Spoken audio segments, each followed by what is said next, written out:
자, 오늘 제목은 살아계신 하나님입니다. 하나님에 대해서 좀 알아갈 거예요. 하나님께서 성경에서 자기 자신을 소개하신 내용이 있어요. 한번 볼게요. 자, 같이 읽어볼까요? 시작. 그 가운데 있는 만물을 지으신 하나님께서는 천지의 주인이시니 손으로 지은 것을 계시지 아니하시고 우주와 만물, 우주와 지구의 모든 것들을 만드셨다고 되어 있습니다. 자, 시작. 또 무엇이 부족한 것처럼 사람의 손으로 성경을 만드신 것이 아니니 이는 만민에게 생명과 호흡과 만물을 친히 주시는 이심이라. 자, 성경에서 뭐라고 얘기하냐면 우리와 이 만물과 우주를 하나님이 만드셨다는 거예요. 자, 저번에도 몇 번 얘기했는데 우리 친구들이 하나님을 만나고 싶으시죠? 보고 싶으시죠? 그런데 하나님은 보이지 않습니다. 그 이유는 첫 번째 우리가 죽기 때문에 그래요. 예수님을 우리가 만나면 우리가 죽어요. 자, 말씀 볼게요. 시작. 또 이르시되 내가 내 얼굴을 보지 못하니 나를 보고 살 자가 없습니다. 죄인인 우리가 하나님을 만났을 때 우리는 죽게 돼 있어요. 자, 또 다른 내용 볼게요. 시작. 그러므로 야곱이 곧 이름을 그에게 하였으니 그가 이르기를 내가 하나님과 동행하여 보았으나 내 생명이 보존되었다 함이더라. 그러니까 야곱이 하나님과 씨름을 할 때 하나님과 대면했지만 그 생명이 보존되었기 때문에 기뻐서 이렇게 말을 하는 거예요. 왜냐하면 하나님을 만나면 죄인은 죽기 때문에 그렇습니다. 자, 그 이유는 선생님이 설명했어요. 자, 생명과 죽음이, 빛과 어둠이 만나면 어떻게 되죠? 어둠이 물러갑니다. 죽음이 사라져요. 절대 선과 절대 악은 함께 할 수가 없기 때문에 그렇습니다. 둘이 만나면 한쪽이 사라지는데 약한 쪽이 사라지게 돼 있어요. 후레쉬를 비추면 어둠이 물러가는 것과 같은 이치라고 보시면 돼요. 자, 그러면 우리가 하나님이 우리 눈에 보이지 않는 이유 첫 번째 설명했고요. 자, 두 번째는 뭐냐면 두 번째는 하나님이 영이셔서 그럽니다. 자, 볼게요. 시작. 하나님은 영이시니 예배하는 자가 영과 진리로 예배할. 영과 육에 대해서 잠깐만 설명할게요. 자, 육은요, 육체를 뜻해요. 자, 우리 몸을 육체라고 합니다. 그래서 눈에 보이는 세계가 육체의 세계예요. 이거를 자연계라고 합니다. 그리고 눈에 보이지 않는 세계가 있어요. 이 눈에 보이지 않는 세계는 영계라고 합니다. 영적인 세계예요. 그래서 이 눈에 보이는 세계는 눈에 보이지 않는 세계로부터 지음을 받았어요. 이 영계에 하나님이 계신 거예요. 그래서 우리 친구들이 아셔야 될 게 보이는 것이 다가 아닙니다. 왜냐하면 바람이 눈에 안 보이죠. 하지만 바람은 우리가 느낄 수 있기 때문에 바람이 있다는 걸 우리가 알 수 있어요. 자, 그리고 공기는 눈에 안 보이지만 우리가 숨을 쉬면서 공기가 있구나라고 우리가 알 수 있죠. 그리고 눈에 보이는 것은 너무나 제한적이에요.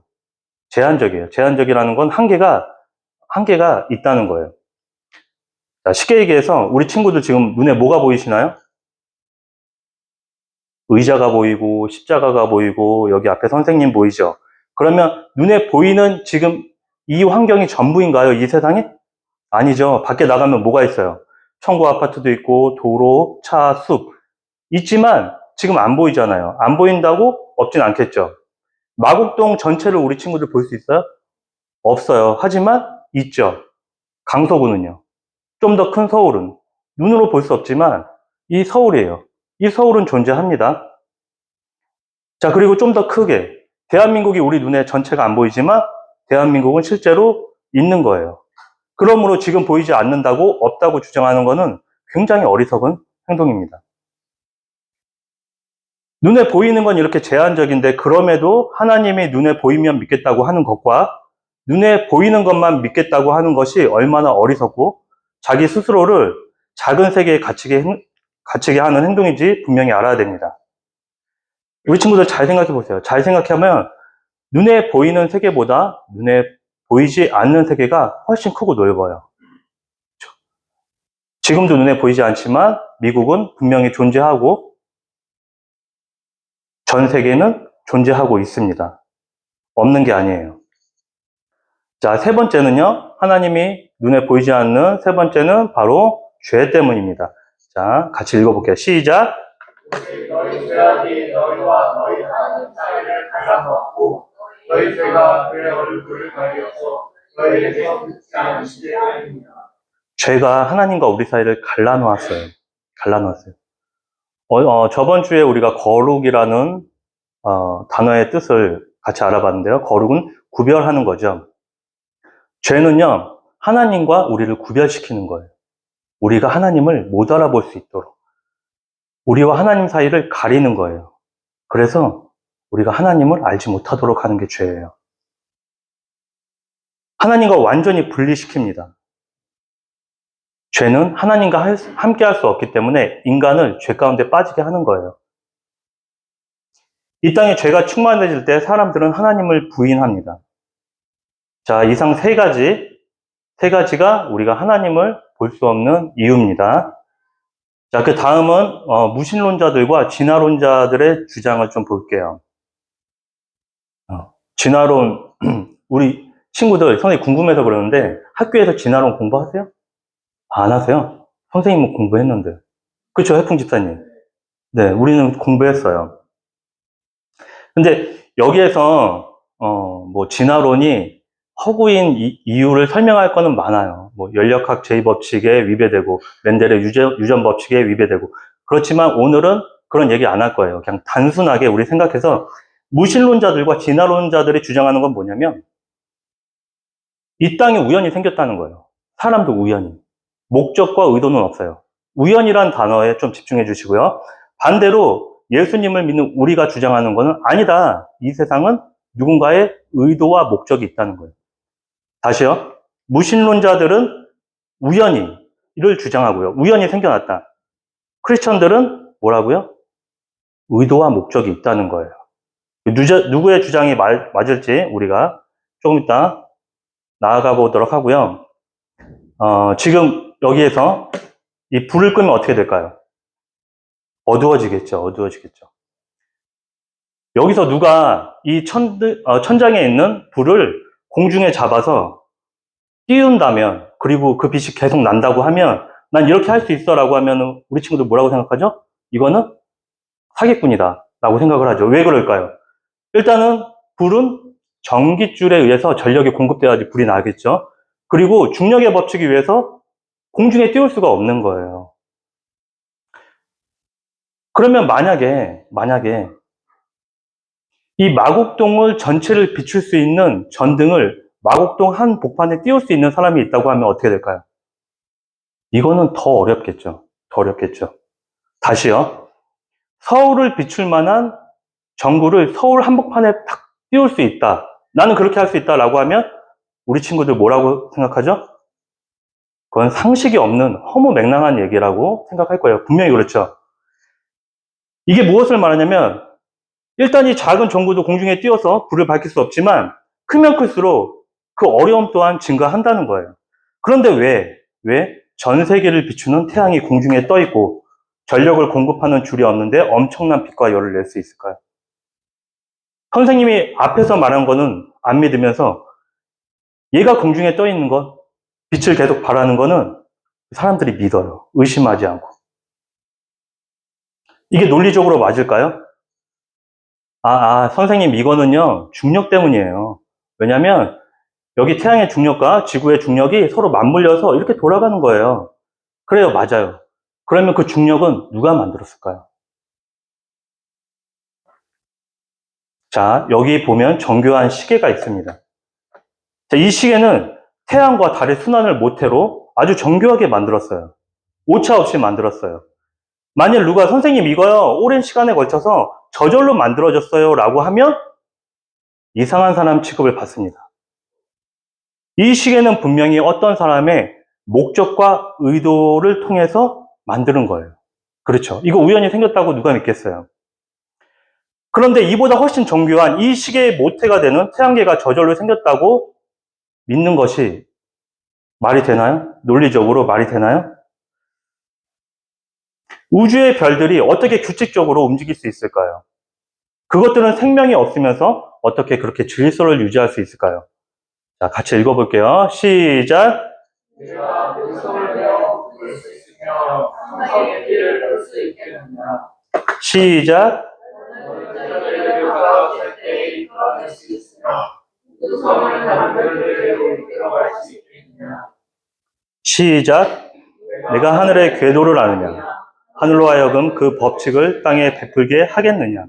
이게 욥한테 하나님이 하신 말씀이에요. 너 내가 이거 다 만들어서 내가 지금 이거 지탱하고 있고 내가 움직이게 하는 동력을 주고 있는데 너 이거 모르잖아. 이런 뜻이에요. 먼저 아까 진화론자들이 이야기했던 우연이란 단어에는 뭐가 빠지냐면 질서가 없어요. 질서가 없습니다.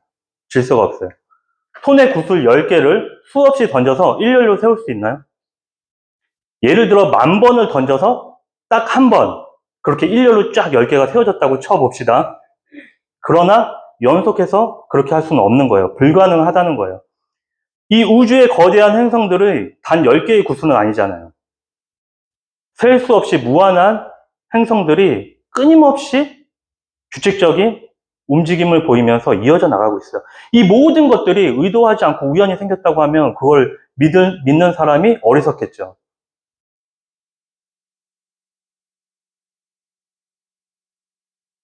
잘 생각해 보세요. 잘 생각해 보세요. 자, 그리고 그 목적과 의도라는 것은 만든 사람이나 하는 사람의 생각이 담겨져 있는 거예요. 정말 이 우주가 그리고 우리가 목적 없이 우연히 만들어진 존재일까요? 아니에요. 우리는 무엇을 하든지 목적과 의미를 찾습니다.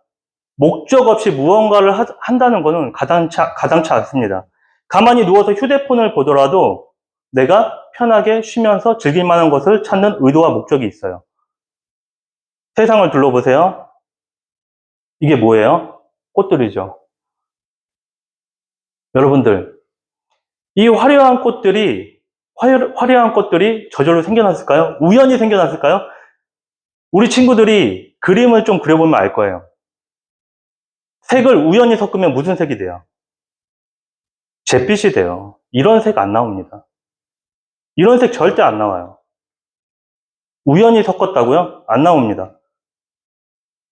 자, 이거는 그림이지만 실제 이런 물고기들이 있어요. 자, 이 물고기들의 색을 보세요. 우연히 섞어서 이 색이 나온다고요? 저런 무늬가 나온다고요? 저는 못 믿겠습니다.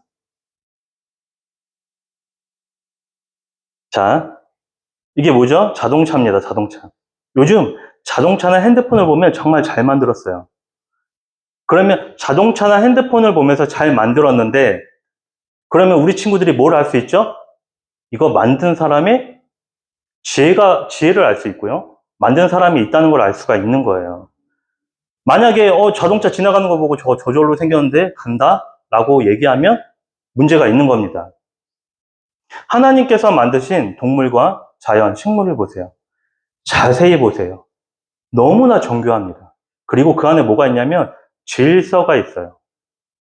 우연이 아니에요. 우연히는 아까 얘기했지만 질서가 없어요. 이 사진은 좀 싫어하실 텐데 그래도 자, 이게 뭐죠? 예, 우리 성애 학생 눈 가리고 잠자리 눈이잖아요. 자세히 보시면 엄청 정교합니다. 엄청나게 정교해요. 사람이 만든 것과 하나님이 만든 것의 차이예요. 똑같지 않아요. 우주를 보세요. 지구와 태양을 중심으로 정교하게 돌고 다른 지구를 돌아요. 수성, 금성, 목성 등 정교하게 한치의 오차 없이 태양계를 수없이 돌고 있어요. 그럼 이 태양계가 수없이 모이면 은하계가 되고요. 이 은하계가 수없이 모여서 우주를 형성하고 있어요. 만일 우연이라면 어떻게 이렇게 정교한 행성들의 움직임이 끝없이 계속된다고 말할 수 있겠어요? 절대 말할 수 없을 겁니다. 온 우주와 만물이 하나님의 살아계심과 지혜와 능력, 그리고 그분의 아름다움이 있다고 외치고 있어요. 하나님의 손길이라고 노래하고 있습니다. 그럼에도 하나님은 어디 계시나요? 우리 친구들 하나님 어디 계신지 아세요? 높고 높은 하늘 위에 계시나요? 깊고 깊은 바다에 계시나요? 한번 읽어볼게요. 시작. 사람으로 하나님을 찾아 하시는데 그는 우리가 사람에서 멀리 계시지 아니하라. 하나님이 저는 어렸을 때 너무 불안하게 자랐어요. 어렸을 때 너무 불행하게 자랐어요. 나중에 이제 선생님 이야기 할 텐데 너무 힘들었어요. 집에 가기가 너무 싫었어요. 그러면 구름을 보면 그 구름이 너무 이쁘잖아요. 지금 이쁘죠? 그 뒤에 하늘나라가 있는 것 같았어요. 거기를 가고 싶었어요. 그런데 그곳에 계신 게 아니라 멀리 계시지 않다는 거예요. 멀리 계시지 않다는 거예요. 자, 좀 더 읽어볼게요. 시작. 맞습니다. 나는 가까운 데 있는 하나님이요 멀리 있는 하나님은 아닙니다. 가까이 계신대요. 한 번 더 읽어볼게요. 시작. 여호와의 말씀이라 사람이 내게 보이지 않으려고 그가 자신을 위한 곳에 숨길 수 있겠느냐. 여호와가 말하노라. 나는 천지에 충만하지 아니하며 천지, 만물, 이 모든 것에 내가 충만하다는 거예요. 우리 친구도 아셔야 될 게 범신론이라고 있어요. 자연에 하나님이 계시다. 이거는 범신론 2단입니다. 하지만 자연을 통해서 하나님이 만드신 지혜를 보는 거예요. 만든 사람의 지혜. 아, 대단해. 하나님이 만드셨구나. 이거거든요. 그래서 천지에 충만하다고 하시는 거예요. 멀리 계시지 않고 천지에 있다는 거예요. 이게 무슨 말이에요? 온 천지가 하나님의 살아계심을 증거하고 있다는 얘기예요. 증거하고 있다는 거예요. 저는 하나님 몰랐는데요 라고 얘기할 수도 있죠. 자, 한번 볼게요. 시작. 형체로부터 오늘 보이지 아니하는 것들 그의 영원하신 능력과 신성이 그가 만드신 만물에 분명히 보여 알려졌나니. 만드신 만물에 하나님의 능력과 신성, 하나님의 그 지혜와 기술이 다 있다는 거예요. 분명히 얘기한 거예요. 그냥 어느 하나만 있는 게 아니라 전 만물을 통해서, 전 자연을 통해서 하나님이 계시다는 걸 얘기하고 있어요. 그러니까 너희는 몰랐다고 변명할 수 있어요, 없어요? 자, 시작. 그러므로 그들이 핑계하지 못할지니라. 그러니까 핑계할 수 없다는 거예요. 선생님이 신학을 하고 나서 느낀 게 있었어요. 그전에는 선생님이 하나님을 잘 안다고 생각했어요. 하나님도 날 아시고 나도 하나님을 아시고 내가 하나님과 가장 가까워 이렇게 생각을 했어요. 그런데 공부하면 공부할수록 이분이 너무 크신 거예요. 너무 넓어가지고 이게 측량이 안 되는 거예요. 너무 깊으셔서 하나님 속마음을 알 수가 없어요. 너무 높으시니까 내가 겸손해질 수밖에 없어요. 아, 하나님을 알면 알수록 그분을 더 모르겠다. 이게 제가 내린 결론입니다. 그러면 우리가 하나님을 알면 알수록 하나님을 모르니까 하나님을 찾지 말라는 얘기가 아니에요. 우리가 죽을 때까지 하나님을 알아가야 돼요. 배워가야 돼요. 아, 나 이 정도면 됐어. 내가 뭐 장로, 30년, 뭐 집사, 내가 전도사니까 이게 아니라 죽는 날까지 우리는 하나님을 알아가야 된다는 거예요. 그러면 죽는 마지막 순간에 뭐라고 대답하겠어요? 하나님은 알 수 없다. 하지만 그분이 내 옆에 계세요. 내 안에 계시다는 걸. 아까 먼데 계시지 않다고 하셨죠? 내 안에 계시다는 걸 우리는 알 수가 있습니다. 무더운 여름이 끝났어요. 선생님 정말 힘들었어요, 여름 동안에. 우리 어른들 힘드셨죠? 선생님 힘들었어요. 이제 선선한 바람이 불기 시작했어요. 47번의 가을을 선생님은 만났습니다. 이 계절은 단 한 번의 실수, 착오 없이 올해도 어김없이 찾아왔어요. 질서 있고 굉장히 규칙적입니다. 우연은 질서와 규칙이 없어요. 이 신선한 가을, 우연이 아닌 하나님의 섭리라고 느끼신다면 이 이쁜 단풍나무를 통해서 만드신 하나님의 아름다움을 우리가 모두 느꼈으면 좋겠습니다. 기도하겠습니다. 주님 감사합니다. 세상은 하나님이 없다고 얘기합니다. 세상은 우리가 우연한 존재라고 얘기합니다. 세상은 우리가 동물과 별 다를 바 없다고 합니다. 하지만 하나님께서는 우리는 분명한 목적과 의도가 있다고 합니다. 하나님은 동물과 다른 하나님의 형상대로 만들어졌다고 말씀하십니다. 주님, 이 가을 주님이 만드신 만물 가운데 그 능력과 지혜를 바라보면서 우리 주님의 아름다움을 볼 수 있는 우리 귀한 친구들 될 수 있도록 인도해 주옵소서. 감사하며 예수님의 이름으로 기도드렸습니다. 아멘.